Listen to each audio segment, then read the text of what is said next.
Assalamualaikum warahmatullahi wabarakatuh. Perkenalkan, nama saya Diki Nugraha. Saya dari kelas Sistem Informasi Internasional. Di sini saya akan mempresentasikan skema dasar sistem komputer.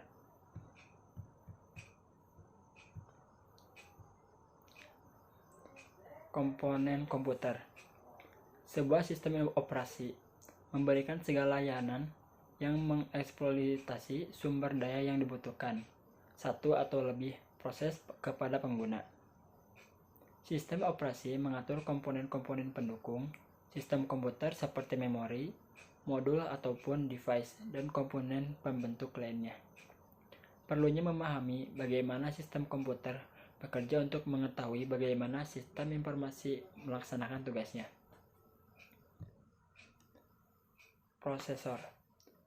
Fungsi prosesor mengendalikan operasi komputer dan melakukan pemrosesan data.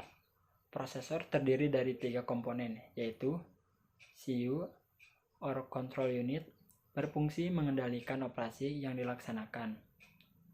Yang kedua ada ALU atau Arithmetic Logic Unit, berfungsi melaksanakan operasi aritmatika dan logika.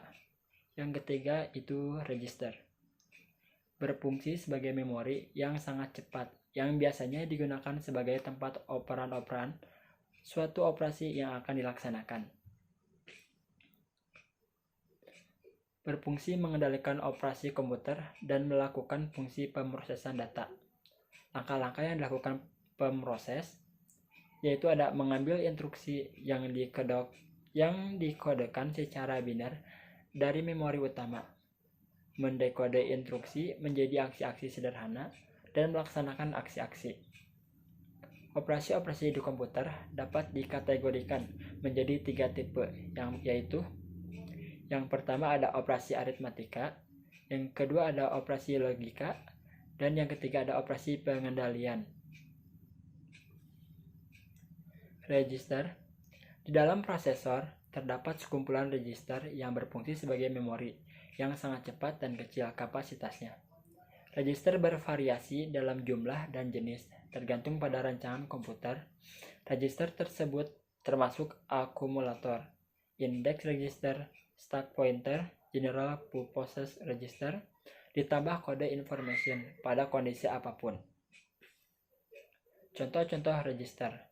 Register untuk alamat dan buffer terdiri dari MAR atau Memory Address Register, digunakan untuk mencatat alamat memori yang akan diakses oleh read atau write. Yang kedua ada MBR atau Memory Buffer Register, digunakan untuk menampung data yang akan dituliskan ke memori yang alamatnya ditujukan oleh MAR.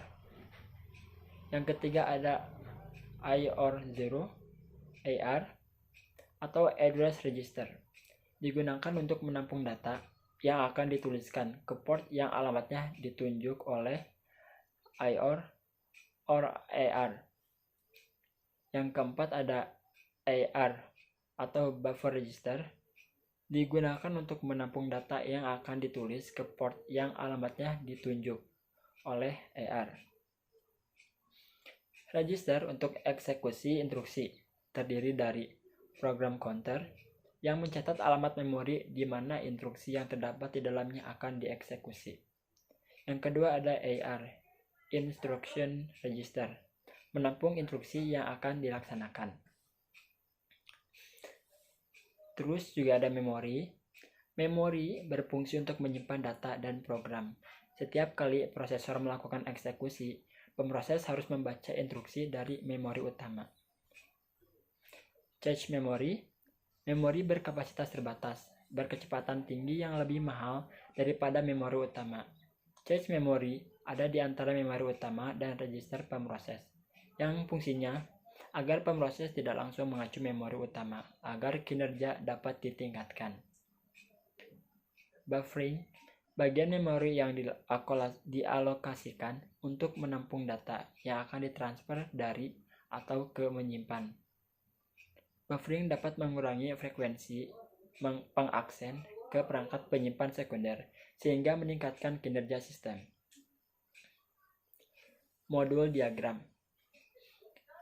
Block-oriented device. Peralatan ini menyimpan informasi sebagai blok-blok berukuran tetap.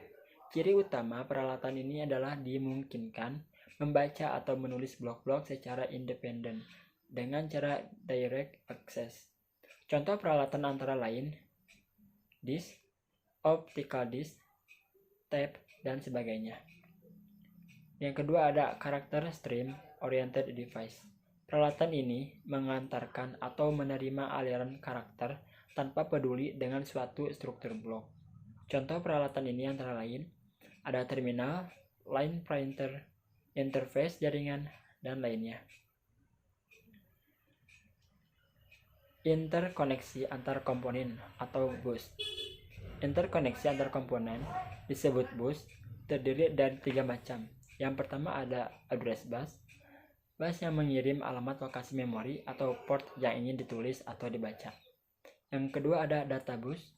Bus data ini bidireksional, berarti dapat baca dan kirim dari atau ke memori atau port. Yang ketiga ada control bus. Bus yang digunakan CPU dengan dikirimi sinyal untuk memerintah memori atau port I or 0.